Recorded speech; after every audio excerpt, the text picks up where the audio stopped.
Assalamualaikum warahmatullahi wabarakatuh. Kisah kali ini menceritakan Sayyidah Maryam, ibunda Nabi Isa. Maryam memiliki ayah bernama Imran dan seorang ibu bernama Hana. Imran dan Hana sudah berusia lanjut, meski demikian keinginannya memiliki anak tidaklah pudar. Anak yang mereka inginkan adalah anak laki-laki. Namun takdir berkata lain, mereka akhirnya dikaruniai seorang anak perempuan yang mereka beri nama Maryam. Bagaimana kisah selanjutnya? Mari kita simak video berikut. Saksi Imaji. Muhammad bin Ishaq mengatakan, nama Maryam secara lengkap adalah Maryam binti Imran bin Bashim bin Amon bin Manashi bin Hizkiyah bin Ahas bin Yotam bin Azariah bin Amazia bin Yoas bin Ahazia bin Yoram bin Yosafat bin Asa bin Abia bin Rahebim bin Sulaiman bin Daud. Muhammad bin Ishaq dan ulama lainnya juga menyebutkan bahwa Ibunda Maryam adalah seorang wanita yang sudah lama menikah namun tak kunjung hamil. Lalu pada suatu hari ia melihat seekor burung memberi makan anaknya dengan paruhnya. Maka ia pun semakin menginginkan seorang anak. Lalu ia bernazar kepada Allah, apabila ia hamil nanti, maka anaknya akan dijadikan pelayan rumah Allah, yaitu Baitul Maqdis. Tak lama kemudian ibunda Maryam pun mengandung Maryam. Maka ketika melahirkannya, ia berkata, "Ya Tuhanku, aku telah melahirkan anak perempuan, padahal Allah lebih tahu apa yang dia lahirkan, dan laki-laki tak sama dengan perempuan, yakni untuk berkhidmat di rumah Allah. Dan ketika itu tidak ada perempuan yang menjadi pelayan di rumah Allah, semuanya laki-laki." Kemudian ibunda Maryam juga berdoa, "Dan aku memohon perlindunganmu untuknya dan anak cucunya dari gangguan setan yang terkutuk." Doa ini dikabulkan oleh Allah seiring dengan diterimanya nazar yang ia ucapkan. Imam Ahmad meriwayatkan dari Abdul Razak, dari Ma'mar, dari Zuhri, dari Ibnul Musayyib, dari Abu Hurairah bahwa Nabi Shallallahu Alaihi Wasallam pernah bersabda, "Setiap anak yang terlahir pasti akan disentuh oleh setan saat ia dilahirkan. Maka anak itu akan berteriak menangis karena sentuhan tersebut. Lain halnya ketika Siti Maryam melahirkan anaknya."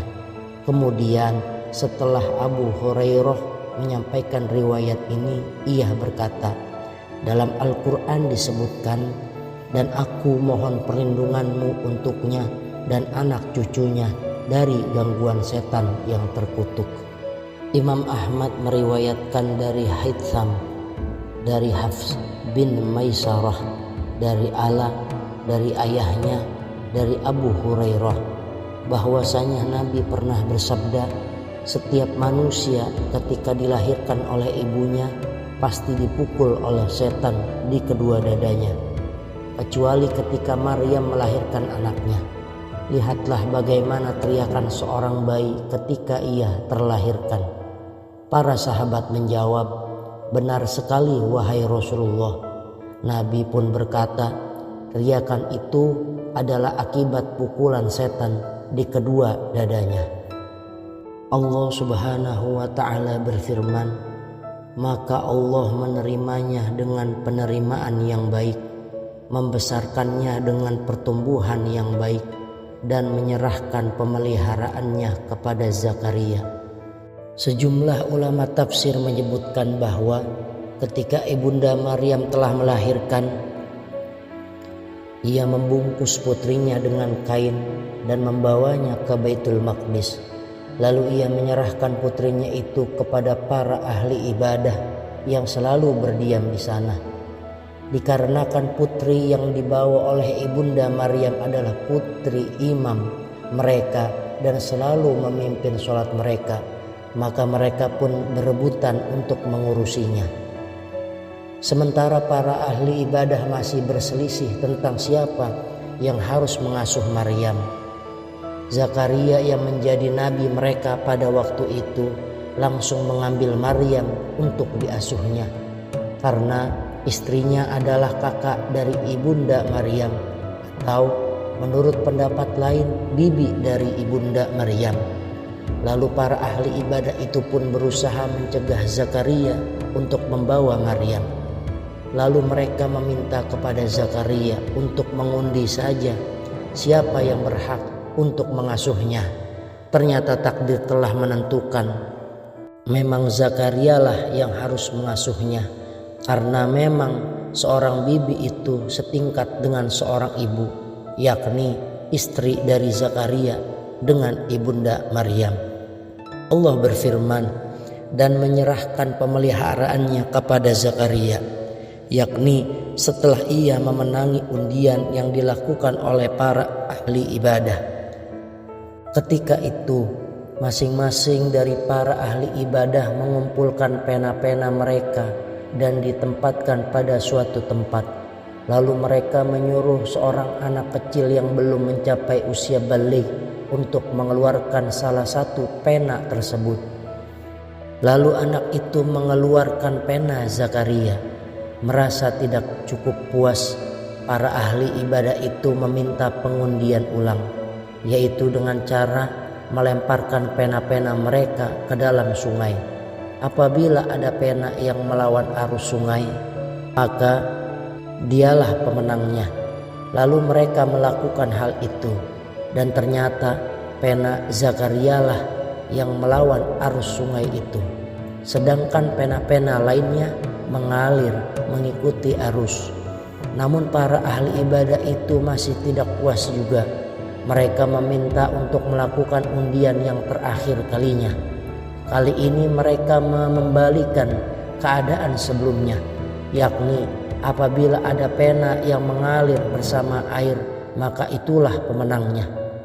Kemudian setelah mereka melemparkan pena-pena mereka, maka semua pena itu melawan arus sungai, kecuali pena Zakaria yang terbawa oleh arus air. Setelah itu para ahli ibadah pun mengakui keunggulan Zakaria dan menyerahkan pengasuhan Maryam kepadanya. Lalu Zakaria pun mengasuh Maryam karena memang dialah yang berhak untuk mengasuhnya secara syar'i, secara takdir, dan banyak lagi alasan lainnya. Para ulama tafsir mengatakan Zakaria memberikan tempat yang sangat terhormat di masjid itu bagi Maryam. Tempat itu tidak boleh dimasuki oleh siapapun selain Maryam. Di tempat itulah ia beribadah kepada Allah dan melaksanakan kewajibannya untuk melayani rumah Allah apabila mendapatkan giliran. Ia selalu beribadah siang dan malam, hingga ia menjadi bahan percontohan di kalangan Bani Israel dalam beribadah. Semakin lama Maryam semakin dikenal oleh setiap orang karena ia memiliki akhlak yang baik dan sifat-sifat yang suci. Bahkan setiap kali Nabi Zakaria menemuinya di tempat ibadahnya, ia selalu menemukan buah-buahan di luar musimnya, buah-buahan musim panas padahal ketika itu musim dingin, atau buah-buahan musim dingin padahal ketika itu musim panas. Maka Zakaria pun bertanya kepada Maryam, "Wahai Maryam, dari mana kamu memperoleh buah ini?" Maryam pun menjawab, "Itu dari Allah, yakni rezeki yang diberikannya kepadaku. Sesungguhnya Allah memberikan rezeki kepada siapa yang ia kehendaki tanpa perhitungan." Saat itulah Zakaria berpikir untuk memiliki seorang anak dari tulang sulbinya sendiri. Meskipun saat itu usianya sudah tua, ia berkata, "Ya Tuhanku, berikanlah aku keturunan yang baik dari sisimu. Sesungguhnya Engkau Maha mendengar doa." Sejumlah ulama meriwayatkan bahwa Ketika itu Nabi Zakaria berdoa, "Wahai Tuhan yang memberi rizki kepada Maryam berupa buah-buahan di luar musimnya, anugerahkanlah kepadaku seorang anak, walaupun tidak pada masa yang semestinya." Malaikat memberi kabar gembira kepada Maryam atas pengangkatan derajatnya di atas seluruh wanita di seluruh dunia pada zamannya, yaitu dengan memilihnya sebagai ibu dari anak yang akan terlahir tanpa seorang ayah. Dan Maryam juga diberi kabar bahwa anak itu akan menjadi seorang nabi yang dihormati. Dan dia berbicara dengan manusia sewaktu dalam buayan, yakni ketika ia masih sangat kecil. Ia akan mengajak kaumnya untuk beribadah hanya kepada Allah dan tidak menyekutukannya. Begitu pula saat ia sudah dewasa di usia 30-50 tahun. Ini membuktikan bahwa Nabi Allah Isa hidup hingga mencapai usia tersebut. Kemudian Maryam juga diperintahkan untuk selalu rajin beribadah, taat kepada Allah serta bersujud dan ruku secara berjamaah, agar ia memenuhi syarat untuk mendapatkan karomah tersebut. Dan sebagai bentuk rasa syukurnya terhadap nikmat yang dianugerahkan oleh Allah kepadanya itu, bahkan dikatakan bahwa setelah mendapatkan perintah tersebut, Maryam selalu melaksanakan sholat hingga kakinya terluka. Kelebihan yang diberikan kepada Maryam dari Allah Subhanahu wa Ta'ala, artinya hal ini mencakup seluruh wanita di segala zaman secara umum, hingga artinya Maryam adalah wanita terbaik di seluruh dunia di sepanjang masa, baik itu para wanita yang hidup sebelum zamannya, pada zamannya, ataupun setelah zamannya. Adapun menurut jumhur ulama, sebagaimana disebutkan oleh Abdul Hasan al-Asy'ari dan ulama ahlu sunnah wal jamaah lainnya, bahwa kenabian itu khusus untuk kaum pria. Tidak ada seorang wanita pun yang diangkat menjadi nabi. Dengan demikian, maka derajat tertinggi yang diperoleh oleh Sayyidah Maryam adalah siddiqah, sebagaimana disebutkan pada firman Allah, Al-Masih putra Maryam hanyalah seorang rasul. Sebelumnya pun sudah berlalu beberapa rasul, dan ibunya seorang siddiqah yang berpegang teguh pada kebenaran. Jika demikian adanya, maka tidak menutup kemungkinan bila dikatakan Maryam itu adalah siddiqah yang lebih baik daripada para siddiqah yang lain, baik yang hidup sebelumnya ataupun yang setelahnya. Para imam hadis meriwayatkan melalui sejumlah sanad dari Hisham bin Urwah, dari ayahnya, dari Abdullah bin Ja'far, dari Ali bin Abi Thalib, ia berkata, Rasulullah Shallallahu Alaihi Wasallam bersabda, Maryam binti Imran adalah wanita terbaik pada zamannya, dan Khadijah binti Khuwailid adalah wanita terbaik pada zamannya. Hadis riwayat Imam Ahmad. Imam Ahmad juga meriwayatkan dari Abdul Razzaq, dari Ma'mar, dari Qatadah, dari Anas, ia berkata, Rasulullah pernah bersabda, cukup 4 wanita yang terbaik dari semua wanita di seluruh dunia di sepanjang masa, yaitu Maryam binti Imran, Asiyah istri Fir'aun, Khadijah binti Khuwailid, dan Fatimah Zahra binti Muhammad sallallahu alaihi wasallam. Sayyidah Maryam memiliki keutamaan atau derajat yang tinggi karena Allah juga telah mensucikannya dari perbuatan dosa dan melebihkannya dibandingkan dengan kaum wanita di seluruh dunia pada zamannya. Imam Tabrani meriwayatkan dari Abdullah bin Najiyah, dari Muhammad bin Sa'ad al-Aufi, dari ayahnya, dari Husain pamannya, dari Yunus bin Nufai, dari Sa'id bin Junadah, ia berkata, Rasulullah bersabda, sesungguhnya Allah telah menikahkanku di surga dengan Maryam binti Imran, Asiyah istri Fir'aun, dan kakak perempuan Nabi Allah Musa. Ibnu Atsakir meriwayatkan dari Muhammad bin Zakaria Al-Galabi, dari Abbas bin Bakar, dari Abu Bakar Al-Khuzali, dari Ikrimah, dari Ibnu Abbas, bahwasanya ketika Khadijah sedang sakit sesaat menjelang ajalnya, Rasulullah menemuinya dan berkata, "Wahai Khadijah, apabila kamu bertemu dengan madu-madumu, tolong kirimkanlah salamku untuk mereka." Lalu Khadijah bertanya, "Wahai Rasulullah, apakah kamu pernah menikah sebelum menikah denganku?" Nabi menjawab, "Tidak pernah. Namun Allah telah menikahkan aku dengan Maryam binti Imran, Asiyah binti Muzahim, dan Kulthum, kakak perempuan Nabi Allah Musa." Pada satu waktu, Sayyidah Maryam didatangi oleh malaikat yang ingin memberitakan kepadanya bahwa Allah akan menganugerahkan seorang anak, dan anak itu akan menjadi anak yang baik dan berbakti kepada ibunya.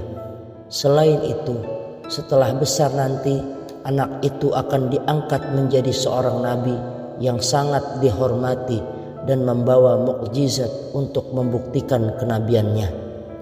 Mendengar kabar tersebut, Sayyidah Maryam pun terkejut. Bagaimana mungkin akan terlahir seorang anak darinya tanpa seorang ayah? Karena ia tidak memiliki seorang suami dan ia memang sudah ditetapkan untuk tidak menikah. Maka malaikat itu pun mempertegas apa yang sudah diketahui oleh Maryam, bahwa Allah mampu untuk melakukan segala sesuatu. Apabila ia berkehendak, maka ia cukup mengatakan kun, maka jadilah apa saja yang ia kehendaki. Maryam pun terdiam setelah diingatkan tentang hal itu. Ia langsung berserah diri dan menyerahkan segala urusannya kepada Allah, karena ia tahu bahwa peristiwa tersebut adalah ujian yang besar baginya. Masyarakat di sekitarnya pasti akan membicarakan seputar kehamilannya, sebab mereka tidak mengetahui hakikat yang sebenarnya terjadi. Mereka hanya berucap apa yang mereka lihat secara kasat mata, tanpa berpikir dan tanpa memperdulikan apa alasannya.